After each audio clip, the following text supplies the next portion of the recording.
Chapter number 3 atom and molecules की back exercise के question number 10 की स्टेटमेंट है कि कैलकुलेट नंबर ऑफ मोलिक्यूल्स।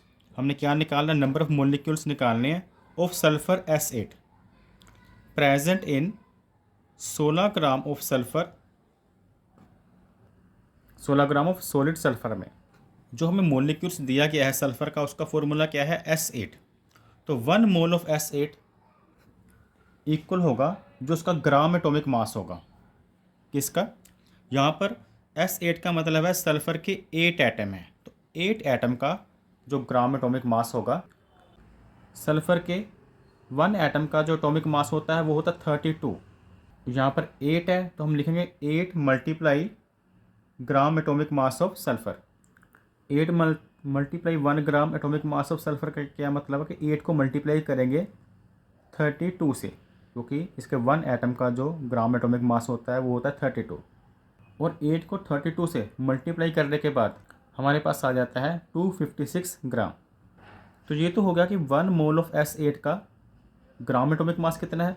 अगर हम ये देखें कि 1 मोल ऑफ S8 में मोलिक्यूल्स कितने होंगे, तो वो फिक्स होते हैं 6.022 मल्टीप्लाई 10 पावर्स 23। तो यहाँ से इतना क्लियर हो जाता है कि 1 मोल ऑफ S8 का जो ग्राम एटॉमिक मास है वो इतना है, और 1 मोल में मोलिक्यूल्स की तो इतने मोलिक्यूल्स होते हैं। अगर इसका को ग्राम के साथ कंपेयर करें तो हम ये लिख सकते हैं 256 gram of S8 equal to, यानी कि जो 256 ग्राम ऑफ S8 है इक्वल है इतने मोलिक्यूल्स के। लेकिन क्वेश्चन में हमसे पूछा गया कि 16 ग्राम का बताना है। ये तो 256 ग्राम के मोलिक्यूल्स हो गए, हमने कितने बताने हैं 16 ग्राम के। तो 16 ग्राम ऑफ S8 में 16 ग्राम ऑफ S8 में होंगे इस मोलिक्यूल्स को 256 ग्राम से हम करेंगे डिवाइड, तो 1 ग्राम के मोलिक्यूल आ जाएंगे, और बाद में इसको 16 से करेंगे मल्टीप्लाई। जब इस वैल्यू को 256 से डिवाइड करते हैं तो 1 ग्राम के मोलिक्यूल आ जाते हैं, और 1 ग्राम के मोलिक्यूल को जब 16 से मल्टीप्लाई करेंगे तो 16 ग्राम के मोलिक्यूल्स आ जाएंगे। इसकी आपस में करेंगे कटिंग करने के बाद 16 का होता है 256, और इनको आपस में करेंगे डिवाइड। अब इन्हें हम करेंगे आपस में डिवाइड। उसके लिए पहले हम क्या करते हैं, हमारे पास क्या क्या बचता है, यहाँ पर हमारे पास बच जाता है 6.022। इसका अगर हम पॉइंट कैंसिल करते हैं, अगर हम इसे 6022 लिख लेते हैं तो अपॉन में हमें क्या लिखना पड़ेगा, 1 के साथ 3 जीरो लगानी पड़ेगी, और यहाँ पर 10⁻23 तो बचा ही है, और नीचे और क्या बचा है 16। ये 1000 कहाँ से आया, क्योंकि हमने इसका पॉइंट हटाया है। अब इन दोनों को आपस में करते हैं डिवाइड। 16 के साथ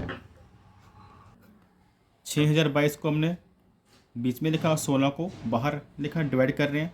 अब ये 16 3 का करें तो यहाँ पर आता है 48, और लेस करने के बाद आ जाता है 12, ऊपर से हम उतारेंगे 2, 16 7 का 112 आ जाता है, फिर लेस करने के बाद 10 बचता है, फिर ऊपर से 2 उतारा जाता है तो 102 बन जाता है, फिर 16 6 का करें तो आ जाता है 96, और इसको आपस में से लेस करें तो यहाँ पर आता है 6।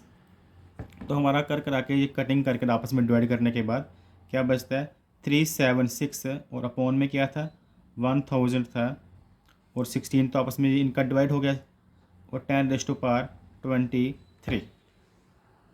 और हमें आंसर में 3 के बाद पॉइंट चाहिए, तो 1 0 तो इससे कैंसिल होकर हम इसे लिख लेंगे 10⁻22 1 0।